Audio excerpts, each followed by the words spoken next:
Boa noite a todos.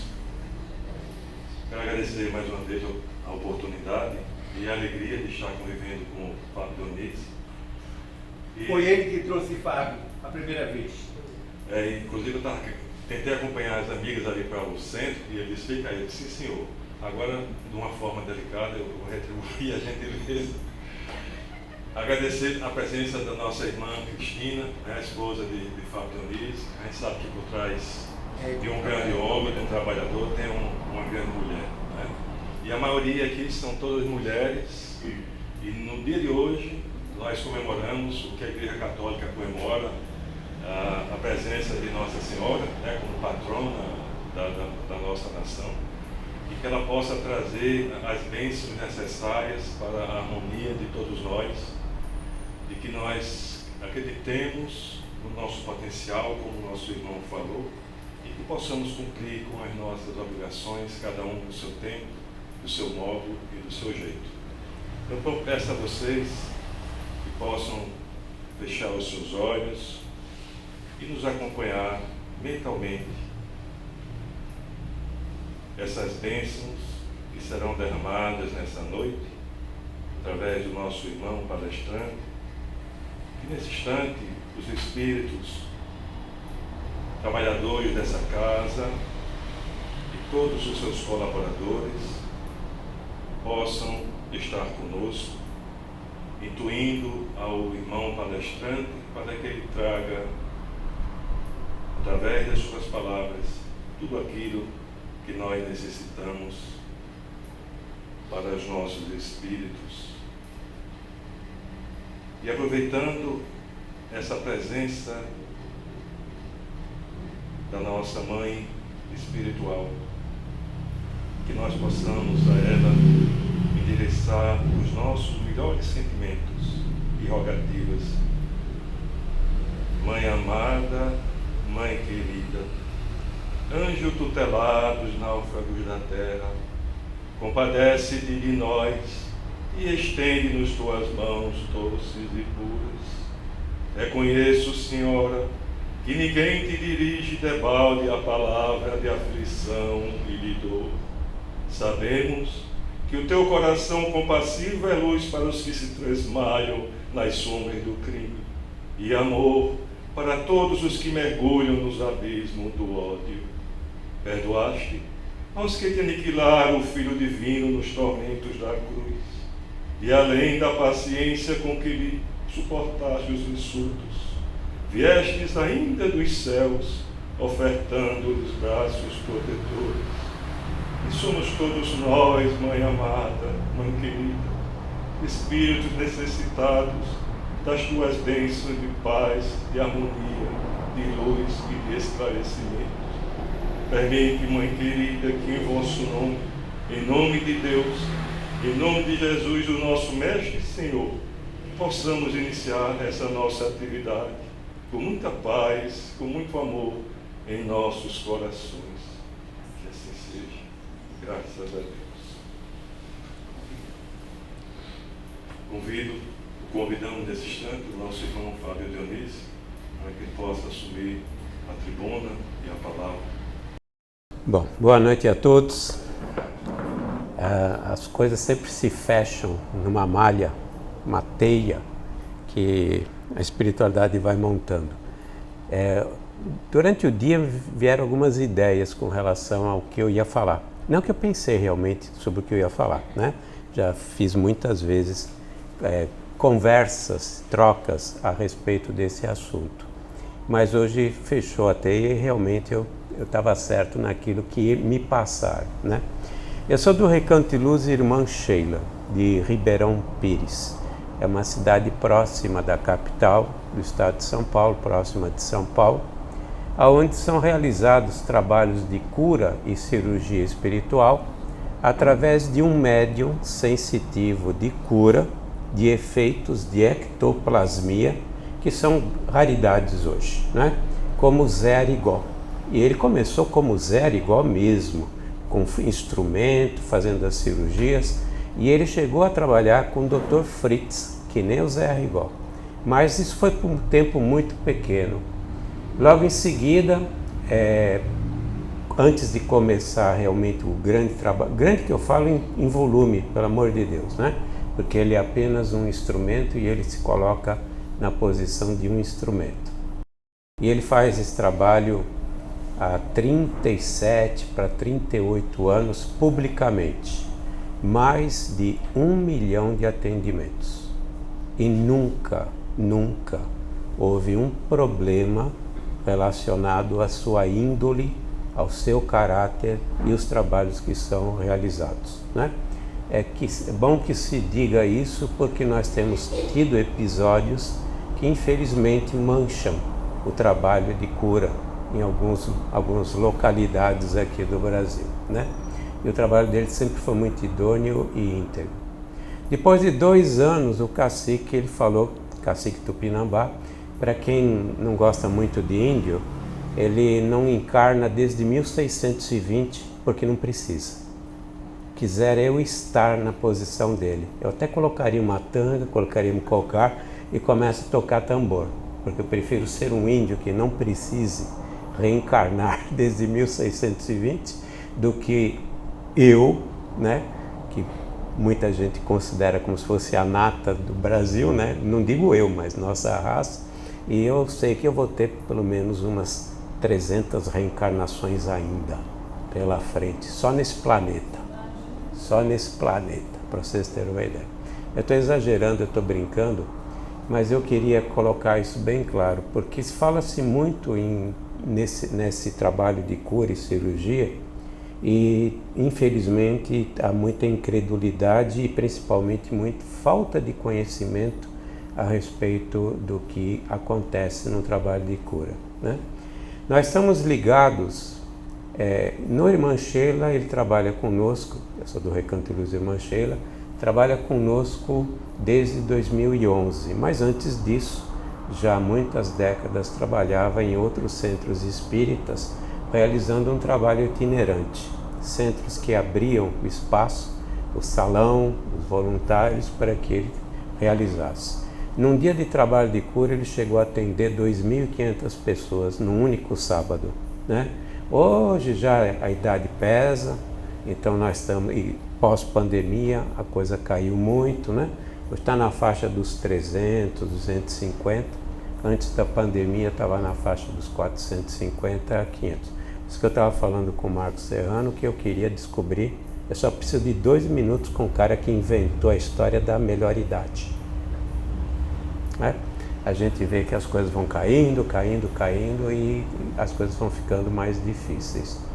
E esse trabalho está vinculado a uma cidade espiritual chamada Alvorada Nova. A Alvorada Nova, ela é conhecida graças ao Abel Glasser, que escreveu o livro Alvorada Nova, e todo esse trabalho ele foi coordenado pelo venerando espírito Karbar Schutel. Karbar Schutel é o bandeirante do espiritismo, conhecido ele, o Eurípides Barçanufo e o Dr. Bezerra de Menezes como sendo praticamente os 3 pilares de entrada do espiritismo, digo, consolidação do espiritismo antes da chegada do grande Chico Xavier, né? E o Karbar Schutel, quando desencarnou, isso foi em 1938, ele assumiu o comando de uma cidade espiritual chamada Alvorada Nova e continua até hoje nessa posição como governador. Nessa cidade, e nós sabemos através do Abel Glasser, que é conhecido e respeitado na lida espírita. Nessa cidade tem um hospital. Esse hospital é chamado Casa de Repouso. Esse hospital é que nem um hospital, só que funciona direito, não tem plano médico, todo mundo é atendido, né? Só precisa ter um mérito para ser atendido nesse hospital. O governador, o administrador geral desse hospital chama-se Irmã Sheila, a veneranda Irmã Sheila. Desde que ela voltou para o mundo espiritual, desencarnando num problema de um acidente que aconteceu na casa dela, caiu um avião em cima da casa dela, alemã, filha do Dr. Fritz, não é o Fritz que eu comentei, esse Dr. Fritz era um espírita, morava na Alemanha e que era médico homeopata. Nós conhecemos muito o Dr. Fritz, aquele cara rígido, coisa e tal, que faz cirurgia espiritual, que tem também uma filha de coração chamada Sheila, mas é uma outra Sheila, né? A nossa veneranda irmã Sheila, ela viveu na sua última encarnação na Alemanha, com o pai e um irmão chamado Rodolfo. O Rodolfo é muito conhecido porque ele participou dos trabalhos de materialização de um médium desse tamanho, chamado Peixotinho. Depois do Chico, o maior médium de materialização conhecido. Mas ele era pequeno realmente, ele era baixinho. E a Sheila, a irmã Sheila, ela algumas vezes se materializou através do Peixotinho, né? E nós temos uma passagem muito interessante que eu não quero esquecer de falar, com o Dr. Bezerra e a irmã Sheila se materializando juntos, com um único médium. Eu falei do Rodolfo porque quem introduziu a irmã Sheila aqui no Brasil foi o irmão dela. O irmão Rodolfo era médico, alemão, foi convocado para a Segunda Guerra Mundial, logo participou da primeira incursão alemã, que foi a entrada na Polônia, em 1º de setembro de 1939, e porque havia o hábito dos nazistas de matarem e fuzilarem todos os oficiais adversários, para que o exército não se recompôsse, colocaram ele para também participar do pelotão de fuzilamento, e ele não quis. Falei assim, eu vim aqui para curar e não para matar. Ele foi colocado junto dos poloneses e foi fuzilado. E algum tempo depois ele começou a participar das reuniões do Peixotinho, porque ele tinha afinidade com alguém do grupo. E ele falava sobre a Sheila, né? Falava sobre a Sheila, falou sobre o pai, coisa tal. Tudo isso está registrado em atas das reuniões do Peixotinho. E essas atas estão com a RIE, a Revista Internacional de Espiritismo, em Matão, que é inclusive onde é feito o Clarim, né? E nós tivemos acesso a essas informações quando escrevemos o livro sobre a irmã Sheila, né? E um dia ele chegou e disse que a irmã tinha caído um avião inglês, né, em cima da casa dela. Ela era alemã, provavelmente na cidade de Hamburgo, de acordo com o grupo que está ligado ao Chico, né, o Geraldinho, coisa e tal, e que teria sido em Hamburgo. O pai desencarnou, mas ela estava em estado de coma. E o irmão pediu que o Peixotinho e o grupo dele ajudassem no desencarne da irmã Sheila, né? E eles fizeram uma reunião mediúnica e estiveram em desdobramento, e ela realmente desencarnou. 3 meses depois, esse espírito se materializa numa reunião do Peixotinho e confirma tudo que o Rodolfo disse. Notem o nível da veneranda. Nós levamos provavelmente 6 meses para cortar no hospital depois que desencarnamos. Mesmo Carbar, ele se comunicou mediunicamente 30 minutos depois do desencarne. Isso sendo um dos pilares do espiritismo aqui no Brasil. A irmã Sheila, ela se materializou 3 meses depois de um desencarne. Não só confirmou tudo o que o Rodolfo tinha comentado a respeito dela, como também avisou que ela estaria trabalhando relacionado à cura aqui no Brasil, junto a algumas falanges que também eram responsáveis pela disseminação da doutrina espírita. E principalmente pela nossa entrada no mundo de regeneração, esse trabalho todo que está acontecendo na espiritualidade, para transformar esse planeta que é de prova e expiação num mundo de regeneração. E ela assumiu esse hospital. Ela é administradora geral desse hospital desde então, após o seu desencarne. 14 equipes médicas trabalham nesse hospital.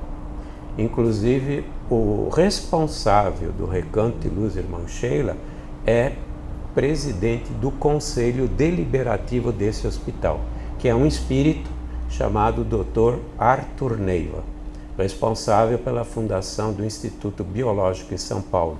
Ele foi interventor na Bahia por uns 6 meses, depois ele se cansou da política, ele largou tudo porque ele viu que era uma porcaria tudo isso e voltou à pesquisa. Discípulo e pupilo de Oswaldo Cruz. Começou com Oswaldo Cruz e terminou com Oswaldo Cruz.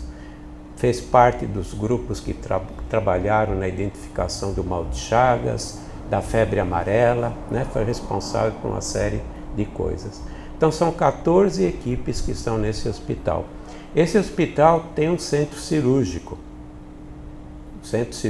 com 4 salas e tem centros de recuperação, laboratórios, inclusive um centro que eu falo um departamento, destinado à reencarnação. E também eles promovem reencarnações. Eu estou falando desse hospital porque as pessoas, quando pensam em cura, acham que desce aqui um espírito qualquer, que não sabe de onde veio, o que faz, joga uns pozinhos de pirilim-pim-pim aí e volta para não sei aonde. Ou seja, a ignorância a respeito do trabalho de cura é muito grande. As pessoas que trabalham na área da saúde dentro de um centro espírita estão vinculados a centros desse tipo, a hospitais desse tipo. Todos, sem exceção. O Jacó também está. Assim como o pessoal do Frei Luiz, no Rio de Janeiro, assim como o pessoal do MAP, Movimento do Amor ao Próximo, assim como o Berbel, lá em Franca, em São Paulo. E nós também estamos vinculados a esse hospital. Um hospital, como vocês possam imaginar mesmo, centro cirúrgico, tem bisturi, tem aparelhos, tem equipamentos. Tudo isso é ciência. Isso aí não é magia negra, isso é ciência. E a cada dia que nós passamos, a ciência da Terra está se aproximando da confirmação do que nós estamos falando. E quando ocorre um trabalho de cura, como está acontecendo nesse exato momento aqui nesse salão, nós temos pessoas trazendo remédios, fazendo pequenas cirurgias, né, usando aparelhos para fazer a anamnese, para saber o que as pessoas qual é o problema que estão tendo, né? Tem bisturi, tem cirurgias, algumas pessoas sentem que está acontecendo alguma coisa no próprio corpo. Por quê? Porque no mundo espiritual isso existe. Isso aqui é uma cópia pálida, nossa Terra física é uma cópia pálida do que ocorre no mundo espiritual. Na frente desse hospital existe um centro de desenvolvimento da medicina do além. É um núcleo de desenvolvimento da medicina do além. Lá são feitos desenvolvimento de remédios, de novos aparelhos, novos equipamentos, que à medida que Jesus permite, eles chegam aqui. Então, por exemplo, a cura do câncer. Eu perguntei para o Evandro, Valdo, desculpe, eu não lembrava mais se eu tinha falado sobre medicina, eu já falei aqui, acho que foi a primeira vez, né? A cura do câncer existe e é um remédio. E por que cargas d'água a gente não tem esse remédio? Simplesmente porque Jesus não permitiu ainda que esse remédio, entre aspas, fosse descoberto entre nós. Por quê? Porque nós estamos precisando passar por esse problema que é o câncer, né? Assim como no passado houve o problema da pneumonia, houve o problema da tuberculose, e tudo isso aos poucos se aprendeu como cuidar e tratar, tudo porque esses remédios existiam ou os procedimentos existiam e Jesus viu que chegou a hora de permitir que nós tivéssemos acesso. Nós não temos ainda acesso. Porém, alguns espíritos reencarnados têm condições de receber e mérito e necessidade de receber esse remédio. Então, muitos são curados num centro espírita porque esses remédios ou esses equipamentos estão sendo utilizados nesses centros espíritas sobre a permissão de Jesus. E tudo funciona de forma muito organizada. Por exemplo, entra num centro, é feita uma ficha, essa ficha é enviada para o mundo espiritual, para aqueles que estão ligados à irmã Sheila, como é o caso aqui, essa ficha vai para o escritório administrativo da irmã Sheila, que fica no último andar desse hospital, a casa de repouso, muita gente chama de Hospital de Sheila, carinhosamente, né? E está todo mundo arquivado lá. Lá são enviadas essas fichas para uma falange que está acima, em que, através do estudo das nossas necessidades kármicas, nossos méritos, né, são determinados o que pode acontecer e o que não pode acontecer numa cura. Então não é nem a Sheila que decide se vai curar ou não. Não é nem as equipes médicas que estão vinculadas a ela se vão curar ou não. É uma falange de Jesus que tem pleno conhecimento, plena sabedoria de saber o que é melhor para nós. E vai dizer, esse vai desencarnar, né? E nós temos um espírito lá no Sheila que, quando ele quer dizer para nós que a coisa vai para lá, vai para esse fim, ele fala assim, confiemos em Jesus. A gente já fica quieto e já sabe qual vai ser o final da história, né? Confiemos em Jesus. Ele está mudando agora, porque eu falei, então eu sei que ele vai mudar e vai me pegar na curva, né? Ele vai falar isso, depois o cara se cura. Porque eles fazem isso com a gente, né? Quando a gente começa a falar demais, então eles fazem isso, né? E eu estava falando em procedimentos e instrumentos. No Recanto de Luz de Irmã Sheila, que não é uma exclusividade do Recanto, antes da pandemia nós fizemos dezenas e dezenas de palestras em muitos centros que trabalham sobre cura, inclusive no Frei Luís, inclusive no MAP, que são centros conhecidos, né? Muito conhecidos, principalmente no Rio, que trabalham com cura. Nós estamos falando no Frei Luís, 5.000 pessoas num domingo sendo tratadas, 5.000. No MAP, durante a semana, são 14 centros espíritas, são 3.500 toda semana em tratamento médico espiritual, né? Então todos eles contam com equipamentos. Eu vou começar com a irmã Sheila, né? Você falou do Divaldo, né? Aliás, já que você falou do Divaldo, você me deu a abertura. Quando o Divaldo usou aquela frase que atrás de um grande homem tem uma grande mulher, ela pigarreou atrás dele e falou, como é que é, Divaldo? E aí ele corrigiu, falou assim, não, do lado tem uma grande mulher. Ah, então tá bom, falou a Joana, né? E ele conta isso, ele que comentou esse fato publicamente. Bom, o Divaldo, em 1954, ele teve um tumor nas cordas vocais. Não se sabia que era câncer na época, né? Na verdade, depois é que foi confirmado isso, ele estava em São Paulo, ele precisou ir ao médico porque ele não conseguia falar nas palestras mais, vinham pontadas muito fortes na garganta. Isso está em anais registrados, inclusive vocês podem ver vídeos, porque tem 2 congressos, um na Paraíba, o outro eu não lembro mais, que foi filmado e ele conta esse caso e voltou a contar várias vezes esse caso.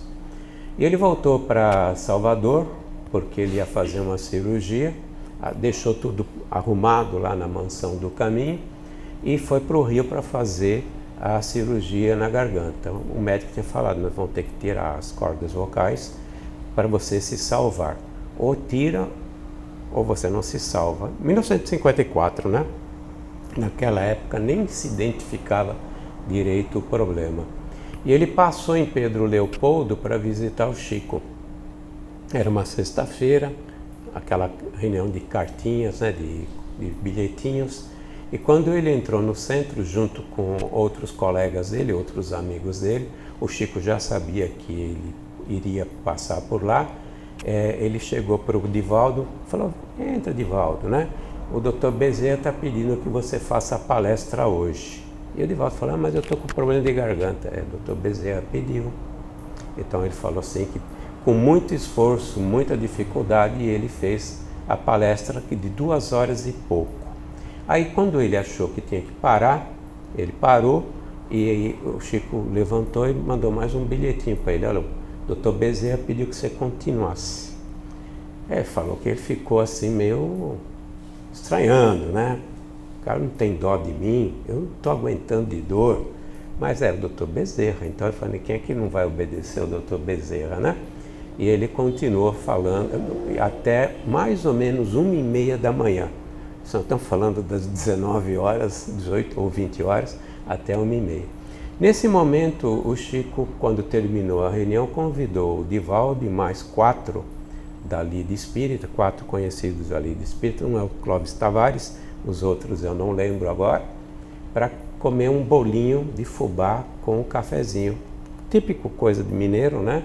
Na casa do André Luiz, mas não foi na casa do André Luiz lá em cima, do irmão André Luiz do Chico aqui na Terra, né? Quando eles chegaram na casa, já estava tudo preparado para uma reunião de materialização. As janelas fechadas, os cobertores, tudo tampado. E o Chico, ele mediunicamente forneceu e ofereceu o ectoplasma necessário para a materialização. E o Divaldo conta que quem materializou foi a irmã Sheila. Para o Divaldo, a irmã Sheila se materializava como uma jovem de 13 a 16 anos. Para o Chico, é aquela loira que a gente vê nas fotos, né? Quando aparecem as fotos no Google, na internet, né? E o Chico falou que era realmente a irmã Sheila, né? E ela tinha uma outra forma de aparecer em outras ocasiões, né? E ela falou, ela trouxe uma canetinha, e na ponta dessa canetinha, parecia uma canetinha, tinha um feixe de luz intermitente. E ela falou, isso aqui é um aparelho, eu vou fazer 2 aplicações de rádio na tua garganta e você vai sarar. Pediu que ele sentasse e ela chegou com a caneta próximo da boca dele e à medida que introduzia a caneta, ela ia se encurvando sozinha em direção à garganta. E ele falou que a dor foi impressionante, né? E que ele gritou. Ele estava só entre homens ali, ele não teve nenhuma vergonha de gritar. E ele falou, não tive vergonha de gritar porque doeu para danar. E ela falou, vou fazer mais uma aplicação e vai doer de novo. E ele falou que só não estourou assim, porque na realidade ele sabia que era importante. Bom, eu acho que o Divaldo se curou, na verdade. Não para de falar nem até hoje. O homem parece uma vitrola, ninguém acha o botão para desligar, certo? Eu vi que agora está anunciando mais uma palestra aí, mais um congresso. Por que eu falei da canetinha? Hoje existe um aparelho de aplicação portátil de radioterapia no país? Não existe. Nós estamos falando de 1954. Ela materializou propositalmente para que a gente soubesse da existência desses aparelhos. Numa outra ocasião, isso aconteceu na casa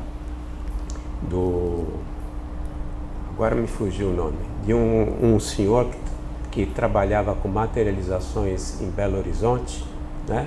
Inclusive um médio de materializações que dava o ectoplasma é o Fábio Machado, né? Mas eu não lembro agora o nome desse senhor. Era esposo de Dona Ló. A Dona Ló, ela estava com um câncer no fígado e que já tinha algumas metástases.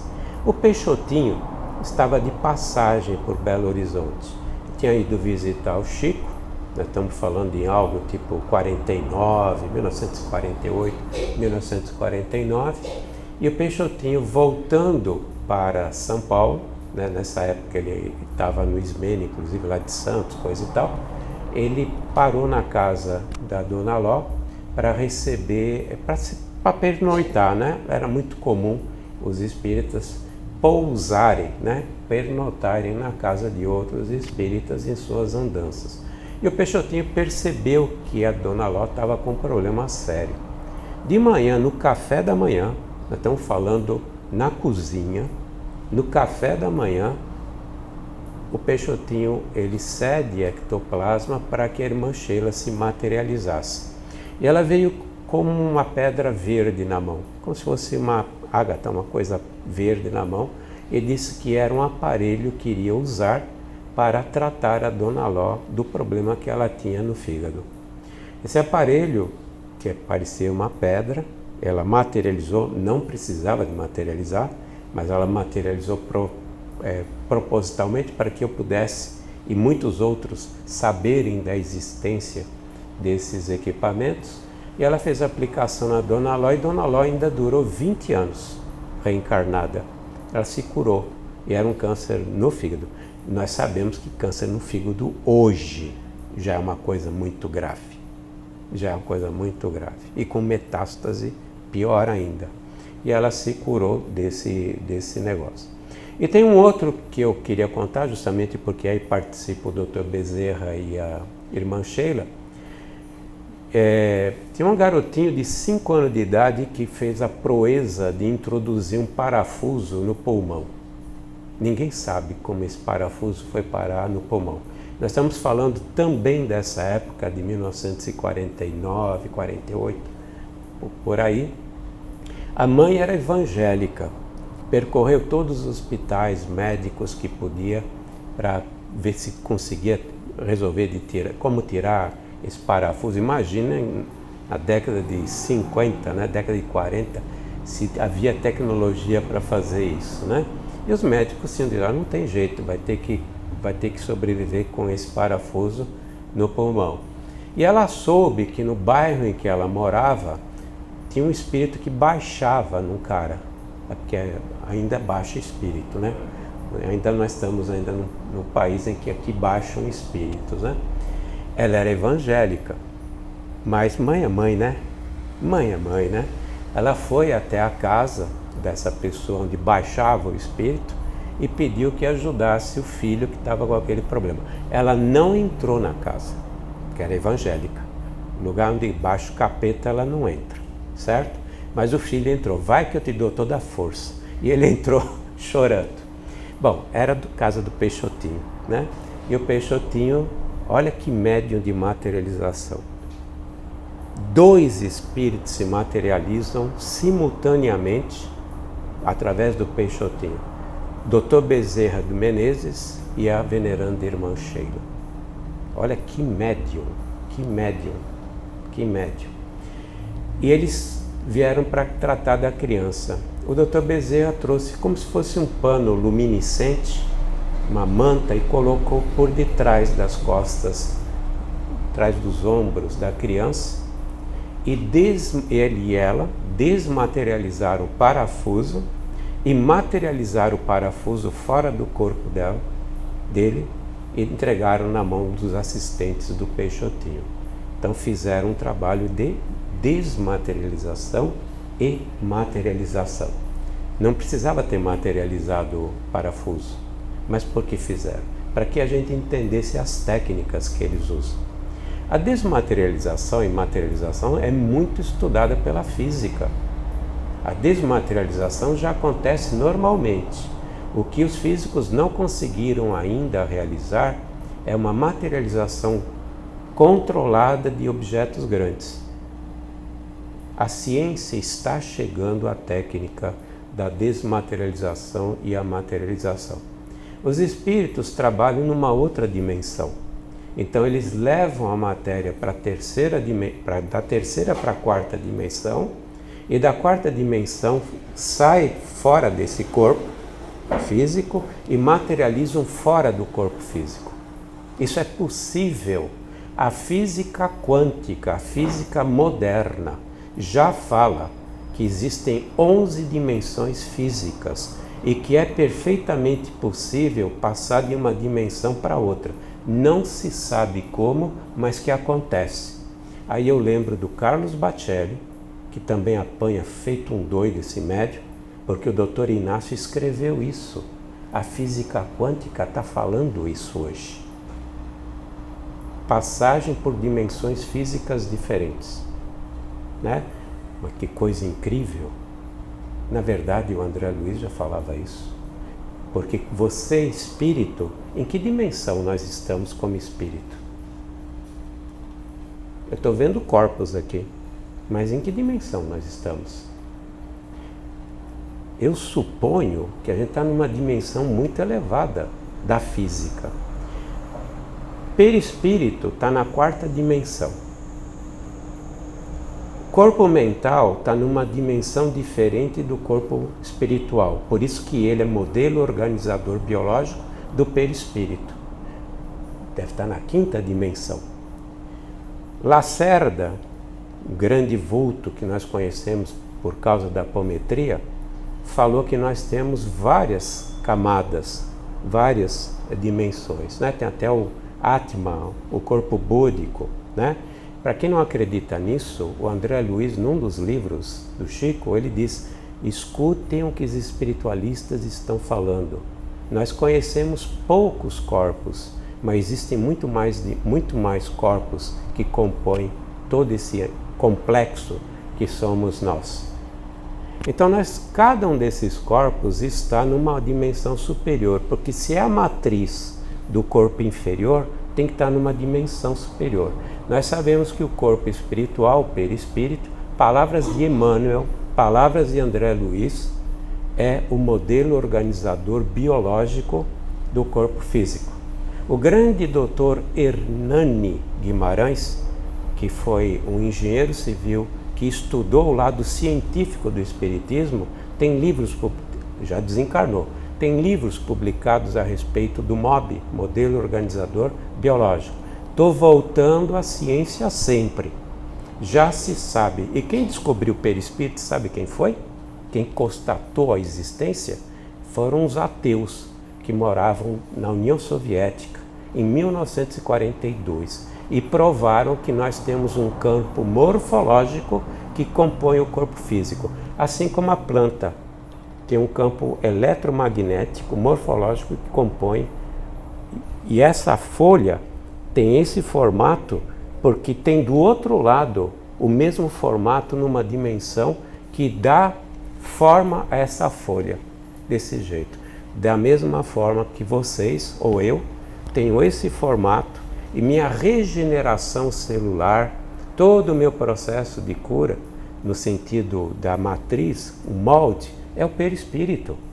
O André Luiz falou isso em 1940, e a abobrinha, certo? E nós temos os russos, em 1942, descobrindo isso através exatamente das plantas, e depois com experiências que fizeram com seres humanos.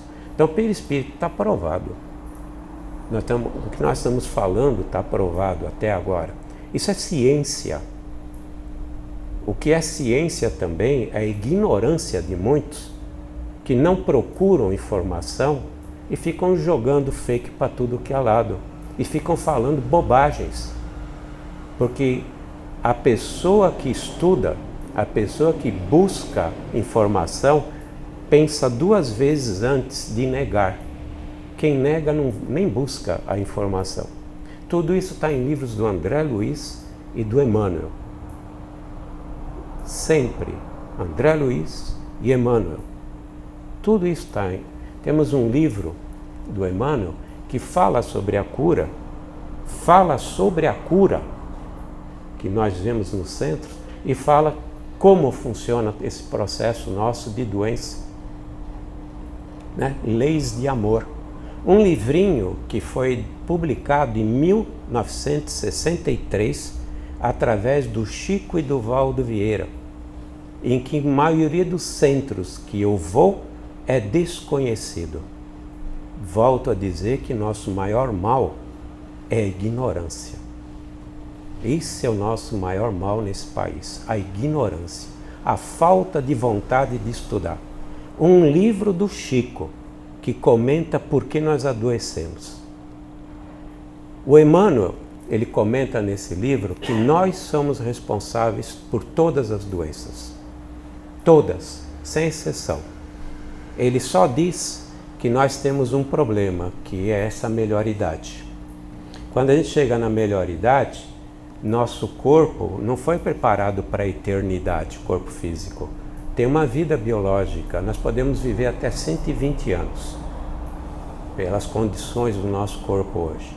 Nós é que encurtamos bastante nossa vida, né? Porque nós, na realidade, não tratamos direito o nosso corpo. Então, à medida que você chega na melhor idade, né? Eu só quero 3 minutos com esse cara que inventou essa história. Eu vou para o umbral, mas eu quero conversar com ele. O que acontece? Nós perdemos a funcionalidade dos órgãos e perdemos a capacidade de absorver, conservar e distribuir o nosso fluido etéreo, que na realidade é o que dá vida ao corpo, né? Nós temos o duplo etéreo, no duplo etéreo nós temos um fluido que dá vida, permite a vida das células e o movimento, tudo isso que acontece entre nós. A partir do momento que cessa esse fluxo, que cessa essa capacidade, é como se fosse um tanque de gasolina. O dia que não tem mais gasolina, o carro para. Pode ser um Volvo, mas vai parar, certo? Você vê que o Volvo é diesel. Mas na hora que acabar o diesel, ele não anda mais. Então tem uma hora que nós não temos mais capacidade de absorver. Esse fluido a gente absorve através da comida, do sol, né? Recebemos através do passe, e o passe não é só aqui, mas ocorre também através dos nossos mentores espirituais, que nos ajudam com o ectoplasma. Estou falando do ectoplasma. Então tem uma hora, já pegando uma analogia, você pode fazer a maior reforma que você quiser com o teu carro, mas quando ele entra naquela fase que ele vira jabiraca, você tem esse termo aqui, jabiraca? Jabiraca, o carro não anda mais.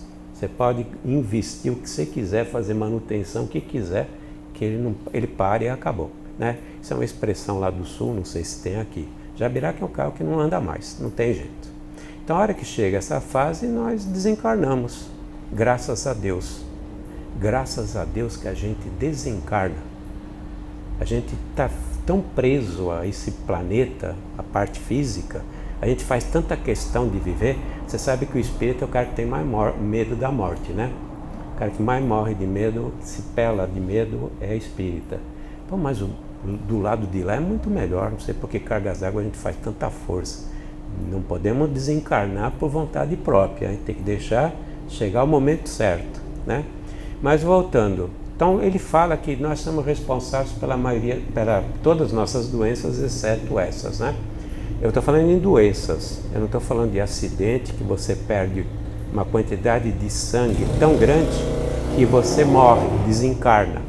Mesmo porque quando você tem uma hemorragia muito forte, nós perdemos muito ectoplasma e perdemos esse fluido vital, chega a um nível que é tão pequeno, a quantidade que a gente tem, que ele não sustenta a vida no corpo físico. Então é para se pensar, porque cargas d'água, então, se nós somos responsáveis por todas as doenças, nós temos tanto problema, tanta necessidade de cura. Diz o Emmanuel que nós temos alguns problemas que temos que evoluir e resolver. A esmagadora maioria das nossas doenças é provocada por nossos sentimentos, por nossos pensamentos, nossas emoções e nossos estados conscienciais. Quando eu falo pensamento, eu nem preciso dizer como são legais os nossos pensamentos, né? Eu leio pensamento, eu não faço isso naturalmente, mas eu leio. O que eu já fui xingado aqui dentro hoje, tem algumas pessoas até baixaram o olho, estou brincando, tá, pessoal? Mas nós só pensamos abobrinha. A gente é pessimista para danar, a gente é negativista para danar, a gente tem um pensamento totalmente desequilibrado, né? Quanta coisa nós desequilibramos através do nosso pensamento. E eu vou contar por quê.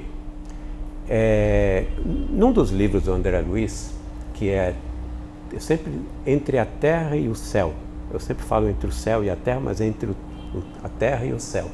Lá comenta que nós espíritos, que estamos numa dimensão muito acima da terceira dimensão, que é meu corpo físico, nós comandamos nosso universo material através de um desejo, uma vontade, uma ordem que a gente emite para o corpo físico. Eu faço esse movimento agora. Meu espírito mandou fazer isso. Mas como isso acontece, né? Do espírito, que está mais ou menos nessa região aqui, agora, né? Eu mando para a mente, que fica no corpo mental, as ordens que descerão para o coronário. No coronário, que é o nosso principal centro de força, distribui as atribuições, as vontades do espírito para os outros outros plexos, para outros centros de força, e que depois os centros de força mandam através dos nossos plexos, que está no mundo físico, as informações para fazer esse movimento, por exemplo, né? Esse movimento especificamente vem através do centro frontal.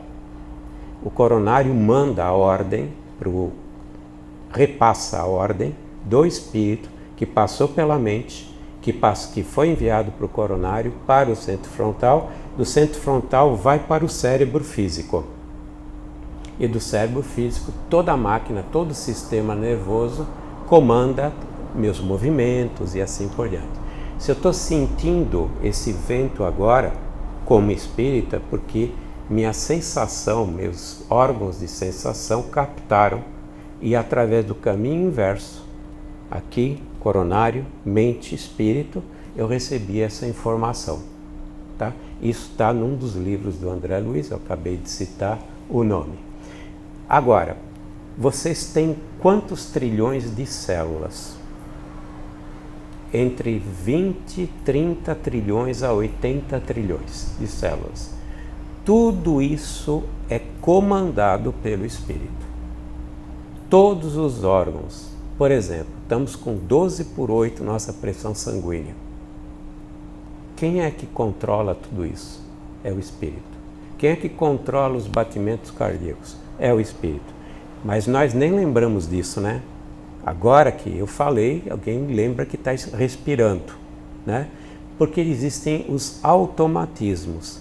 Esses automatismos são conquistas que o ser humano foi adquirindo ao longo, desde o momento da mônada, que foi trazida por Jesus aqui na Terra, e toda a vida se inicia a partir dessa mônada. Vamos pensar numa célula inicial, não é nem uma célula, mas vamos pensar uma célula que foi aprendendo, por exemplo, o ato da respiração.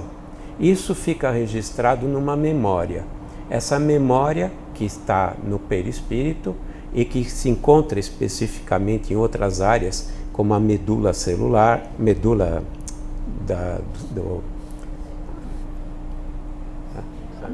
cervical, medula cervical, aqui debaixo do bulbo e no perispírito, e faz com que tudo isso aconteça automaticamente.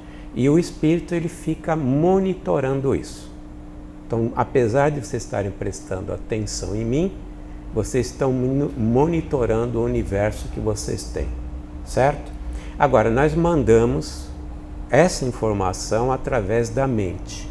A mente não se sabe se é o próprio espírito ou um atributo do espírito. Vamos pensar num computador. E esse computador processa o Word, onde você vai estar escrevendo as suas coisas. Ou o Excel, fazendo seus cálculos nas suas planilhas. Quando a gente está nervoso, o que acontece com aquilo que a gente está fazendo no computador? Nada dá certo, certo? A gente diz que é a pecinha, né, que fica entre a cadeira e o computador, que não está conseguindo fazer com que aquele computador funcione. E nós chegamos a travar o computador. Agora, você imagina, com a qualidade dos pensamentos que a gente tem, o que acontece nesse processo todo entre o espírito e o corpo físico. Quando vocês lançam um ódio numa pessoa, aquela raiva, vocês estão passando por toda essa máquina interior para depois sair verbalizado, ou através de ondas que saem do olho, saem da boca, saem de qualquer coisa. Tudo isso está passando pela mente, porque o espírito, ele não consegue mexer no mundo físico diretamente. Ele tem que descer para o corpo mental, que eu falei que era a quinta dimensão, para chegar até os plexos, passa pelo coronário e assim por diante, pelos outros centros de força, quarta dimensão, para chegar nos plexos, terceira dimensão. Aí sim age. Quando a gente pensa de forma errada, nós estamos absorvendo tudo que é negativo que está passando por nós, antes de sair. Então, na hora que você explode com alguém, você primeiro se prejudicou para depois prejudicar os outros, né?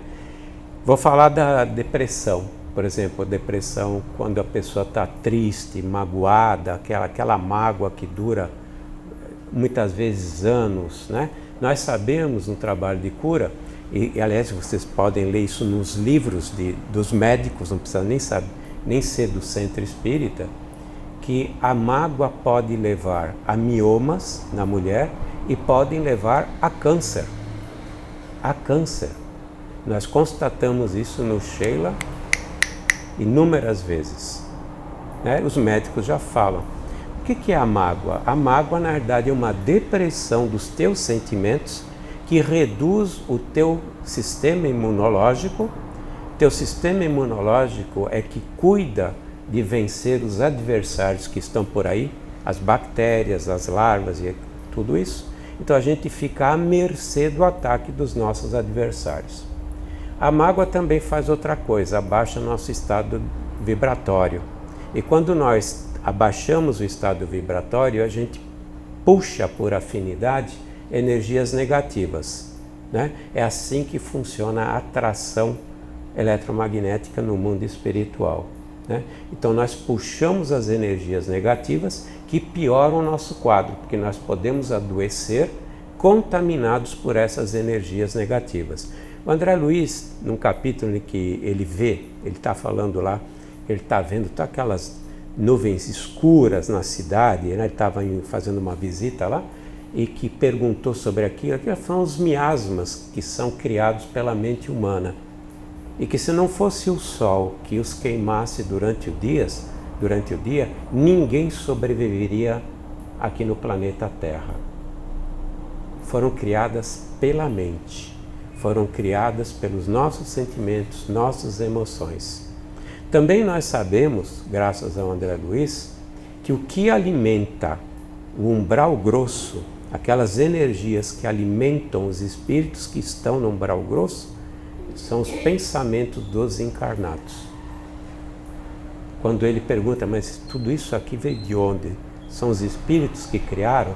Não, é a mente humana que cria isso e alimenta os espíritos que se encontram no umbral grosso. Você imagina o que vai acontecer com o nosso corpo se nós mantemos esse tipo de atitude. Como o molde é o corpo espiritual, o mais delicado e o mais impactado é o corpo espiritual. Se o molde está mal, o que vai acontecer com o corpo físico? Adoece. Tanto que todo tratamento de cura e cirurgia espiritual começa no perispírito. Porque se você reverte lá, depois o corpo fica em ordem, que depois o perispírito ajusta. Tanto que muitas crianças nascem com defeitos mentais ou sem parte do cérebro. Por quê? Porque eles estragaram a capacidade do perispírito criar um cérebro perfeito. Por exemplo, eu meti uma bala na minha cabeça. Eu não estou só destruindo o cérebro, eu estou destruindo parte do tecido do perispírito. Se eu voltar numa reencarnação seguinte, meu perispírito está afetado nessa região e ele é incapaz ainda de criar um cérebro perfeito, né? Então, nós somos realmente responsáveis, muitas vezes por questões do passado, suicídio, coisas desse tipo, ou uma carga muito negativa, crimes, que entra o estado consciencial. A Joana de Ângeles comenta que todas as pessoas que sofrem de depressão, todas, ela fala, são espíritos que faliram no passado e que, quando voltam para o mundo da Terra, reencarnam, em vez de criarem, de agirem para consertarem tudo que fizeram de errado, eles ficam na zona de conforto. Então, por exemplo, médium, eu gosto de falar de médium, porque médium nós sabemos que vem 100 médiums aqui para a Terra e somente um trabalha. 95 não chegam a trabalhar dos 100 médiums. E sobrou 5. Eu sempre falo, eu falo o que a espiritualidade fala. Dos 5 que sobrou, 4 é meia boca. Então, um trabalha. O que vai acontecer com os médiuns Eu vou falar só daqueles que voltam em resgate, né? Porque tem os médiuns missionários aqui também, sabe? Eu não consegui achar nenhum, desde que o Chico desencarnou, certo? Nem o Divaldo se coloca como missionário. Nem o Haroldo, nem o Bacelli se colocam como missionários. Eles sabem que são devedores. Então, o médium missionário eu ainda não achei, depois que o Chico foi embora. Que eu acho que foi o último que foi embora. Então, todo mundo é devedor e veio trabalhar na mediunidade, porque Deus é tão misericordioso que permite que a gente lave os nossos pecados através do amor. O amor que apaga a multidão dos pecados. Mas o médium chega aqui, zona do conforto, esquece das coisas, é melhor estar hoje lá fora, em algum lugar, assistindo uma live, por exemplo, do que está aqui. Ainda quando assiste uma live, damos graças a Deus, né? Que em geral nem assiste live, né? E a hora que a água bate naquele lugarzinho, aí corre para o centro espírita para tomar um passe, né? Mas ainda tem que aguentar a palestra, ainda tem que aguentar a maledeta da palestra. É pesado o negócio, né? Para tomar um passe, né? Que é de graça, tem que aguentar a palestra, né? Você falou que você é um general. Teve um dia que eu chutei o pau da barraca lá e falei assim, ou é 2 horas de palestra ou ninguém toma passe aqui dentro. Tem 7 centros espíritas em Ribeirão Pires. Pode ir onde quiser tomar passe. Aqui só toma depois da palestra. 2 horas. Começa às 7 e termina às 15 para as 9. A gente tem uma dinâmica diferente, não é palestra. É resolver dúvidas, tem uma dinâmica diferente, mas assim, né? Eu tive gente que foi chutando a cadeira, saindo para fora. Deu graças a Deus, porque ter um cara assim dentro do centro é complicado, né? Os espíritos fazem tanto, procuram tanto manter elevado o nosso padrão, né? E tem esse tipo de pessoa dentro do padrão, dentro do centro espírita. Mas voltando, nós na realidade, através dos nossos estados de consciência, porque a Joana diz o seguinte, o cara que não trabalha, o cara que não procura se reharmonizar com as leis de Deus, eu não estou falando só de médium, todo mundo, o que acontece? Nós temos um tremendo de um pastor alemão dentro da gente, que é a nossa consciência. Aonde está a lei divina? Está logo nas primeiras páginas do Livro dos Espíritos. As leis foram colocadas na consciência. A nossa consciência, eu falo do superego, né? A nossa consciência que não é consciente, ela nos cobra. Você não foi de novo no centro espírita hoje. Você não foi de novo resolver esse problema que você tem com o teu irmão. Você não foi de novo resolver o problema que você deixou lá atrás, que agora você tem a chance de resolver pelo amor. A gente não escuta isso. Lá dentro a gente escuta. E ela fica batendo, fica batendo, fica batendo. O que é depressão? Patológica. Eu não estou falando do estado depressivo. É um transtorno de ordem mental. O que acontece quando a gente não ouve a consciência, ela fica martelando a gente. A gente pira, tem um transtorno. Vem um transtorno mental. A depressão até é o melhorzinho delas, porque tem outros que a coisa realmente pega. E depois tem os desencarnes, aí a pessoa não sabe porque morreu tão cedo. Meu mentor da casa não é meu mentor, ele disse o seguinte, que se eu não tivesse entrado para esse trabalho aos 55 anos, ele tinha me tirado da terra, voltado para lá para estudar, para começar tudo de novo.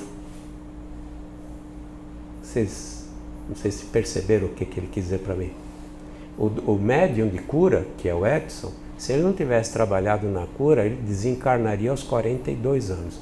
Do mesmo jeito que vocês veem esses médios como Zé Arigó, esses caras todos desencarnar. Então ele recebeu, nós todos que estamos aqui recebemos a possibilidade de ressarcir nossas contas através do bem. E quem é que pune? Deus? Não, somos nós mesmos que a gente se pune. Nós nos punimos, Deus não pune ninguém. Nossa consciência é que nos pune. Está em André Luiz. Deus não pune ninguém.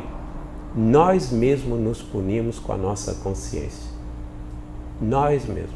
Daí as doenças de origem de consciência, né? Nossa consciência não está em paz, já atingimos o estágio como espírito de saber que nós erramos, como espírito nós sabemos que voltamos aqui, e se você fala, não lembro, mas teu mentor de noite está falando para você, o anjo da guarda lá está dizendo, olha filho, você veio para consertar isso, vai lá, aproveita a chance, a reencarnação não é fácil.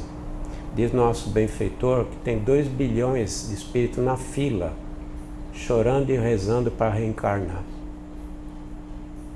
2 bilhões de espíritos desesperados para reencarnar, aqui na Terra. Então é uma chance que para receber essa oportunidade é muito difícil. Então nós precisamos ir aprendendo essas coisas para começar a ter uma qualidade de vida melhor, né? Fala, não sei perdoar. Tem um médium lá conhecido nosso, se você não sabe perdoar, pelo menos desculpa, já é um passo, certo? Procura não ficar pensando a respeito, porque a gente só está se envenenando, a gente só está criando problemas para nós mesmos, né? Então eu quis rapidamente falar sobre doenças e quis rapidamente falar que na verdade existe uma ciência por detrás de tudo isso. Isso é uma ciência. Isso aqui não é um espírito que baixa aqui, ou que baixa no Sheila, a gente não sabe de onde veio. Isso é um hospital com procedimentos, com equipamentos, com espíritos. Nosso cirurgião, só para acabar, o cirurgião que faz as cirurgias no Sheila, que é o Dr. Xavier, que na verdade o nome dele é Dr. Evandro Chagas, primogênito do Carlos Chagas, aos 25 anos, chefe da cadeira de cardiologia da Universidade Federal do Rio de Janeiro. O único médico conhecido com 25 anos chefe de cadeira numa universidade do nível do Rio de Janeiro. Ele desencarnou muito cedo num acidente aéreo. Voltou para o mundo espiritual para continuar sendo médico. Como médico ele é desde a época de Sheila, porque ele já atendia de graça aquela gente pobre que a Sheila atendia, como Santa Joana de Chantal, entre 1610 e 1641, que é a reencarnação conhecida dela. Ele já atendia de graça os pobrezinhos que a Sheila cuidava nessa época. Ele levou 11 anos para ser aceito para trabalhar na equipe de Sheila como médico. Ele levou. No Pará tem uma instituição do Evandro Chagas. Instituto Evandro. Ele fundou essa instituição. Ele correu os gabinetes para conseguir verba para fundar, porque ele esteve no Pará há muitos anos. Ele sabe. Referência em doenças tropicais. Exatamente. 11 anos. Então é gente de muito nível que trabalha nesses trabalhos que são capitaneados pelo Dr. Bezerra de Menezes, doutora Sheila, né? A veneranda Sheila, porque ela não é doutora, né? Então nós não estamos na realidade falando de embuste, nós estamos falando em que a ciência está se aproximando disso, a ciência está chegando a tudo isso. Mais cedo ou mais tarde, nós conheceremos coisas que nós no Recanto de Luz Irmã Sheila conhecemos pela vivência de estar ao lado deles, né? Quando a gente fala dos instrumentos, dos aparelhos, mas a gente sempre faz a referência ao Chico, André, Emmanuel e alguns outros capitões como o Hermínio Corrêa de Miranda, espíritas que são conhecidos e aceitos na lida espírita. Muito obrigado.